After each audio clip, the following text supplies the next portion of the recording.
I came across this video of this guy playing fusion, and he played a lot of licks in the 1.5 minute video, but he's phenomenal guitarist. But this one little part caught my ear, and I decided, well, he's going so fast I couldn't figure out what he's doing, but I retained the sound in my head, and then I discovered he was playing out of A flat minor, and then I realized he's coming out of the fifth, the E flat, the fifth interval of the A flat major scale, if you know how intervals are worked out. And then he did this little lick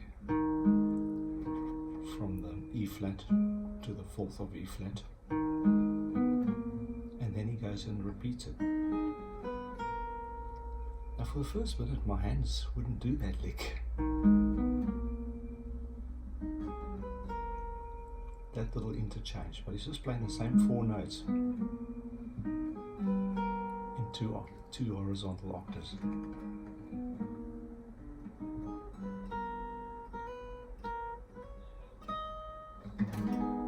And he just moves up the scale of A flat minor effectively.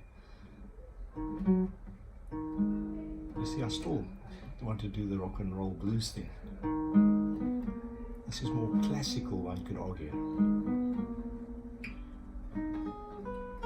Can you see? Can you see how my hands want to do?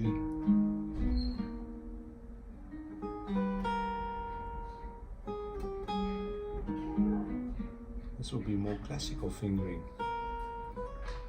Note the position of my wrist. I bring my hand around when I'm playing 4 fingers, you know, like a classical guitarist would.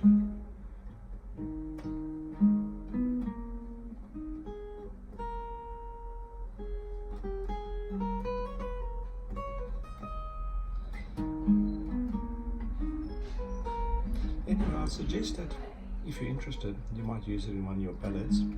That's sort of it. I would suggest that you get used to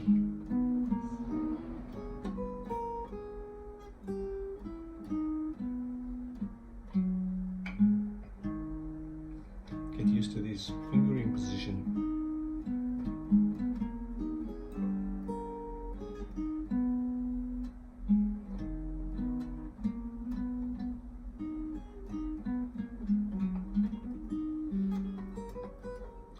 And just remember, even in your rock and roll and blues songs, you can always repeat the same lick in different octaves.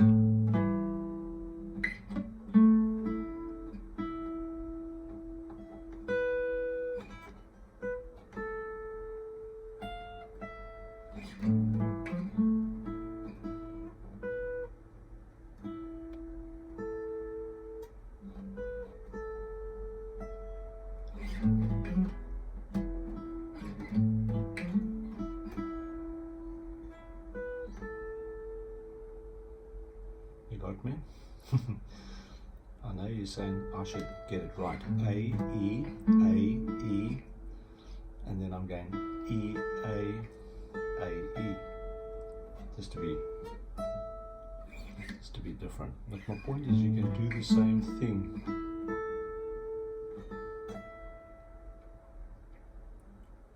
Paul Gilbert brought it up in the 90s about repeating the same licks in different octaves.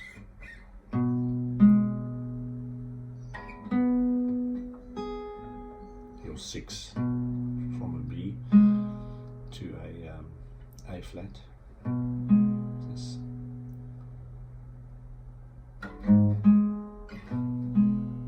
B to A flat. Major 6 interval. There's your B. There's your A flat. Anyway, hope that helps you navigate the fretboard.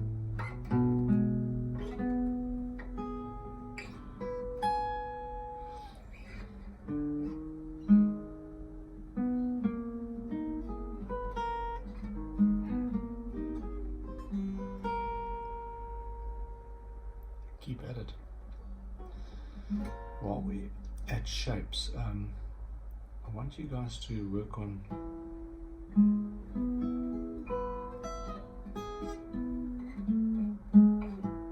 E major arpeggio.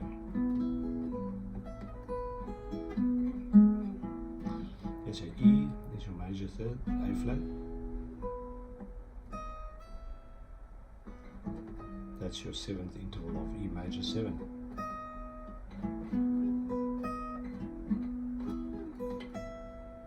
Okay, something for you to play around with. And the other shape I wanted you to get under your fingers, standard major arpeggio. Oh yes, I want you to get these 3 fingers to do the sort of D minor 7th shape.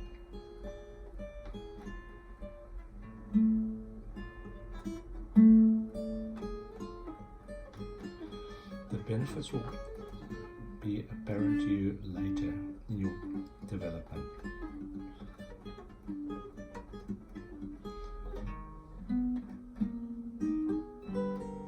I'm still getting used to these shapes myself, so I'm no expert, and but you're going to find it's going to open up your possibilities.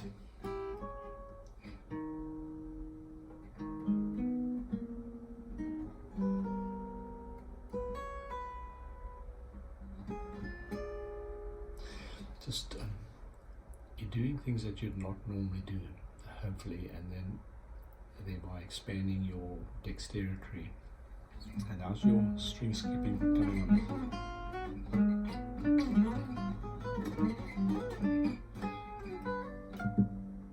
Hope you're keeping up with yesterday's lesson. It'll take me a few years, I guess, before I get it to sound like anything. Another one I want to show you, A minor pentatone. You all play like that now.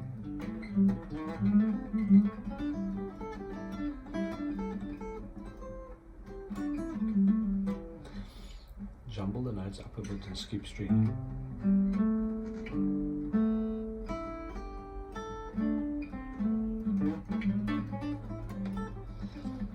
Just see where it takes you. And then if you want to go outside, go.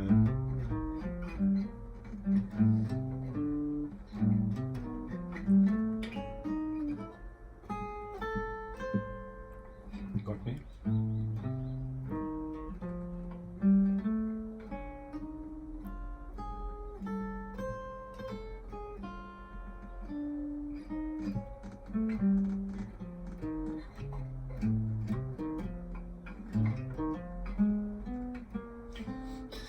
You following the logic?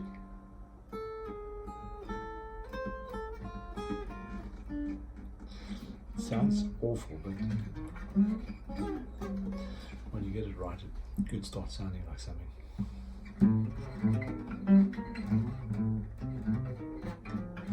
Remember what Steve Vai said, when it sounds awful, that's when you're learning.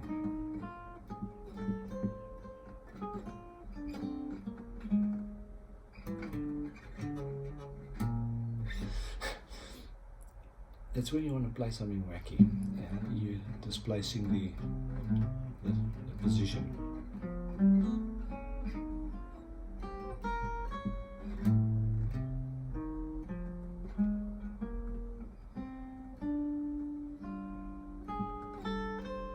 You follow?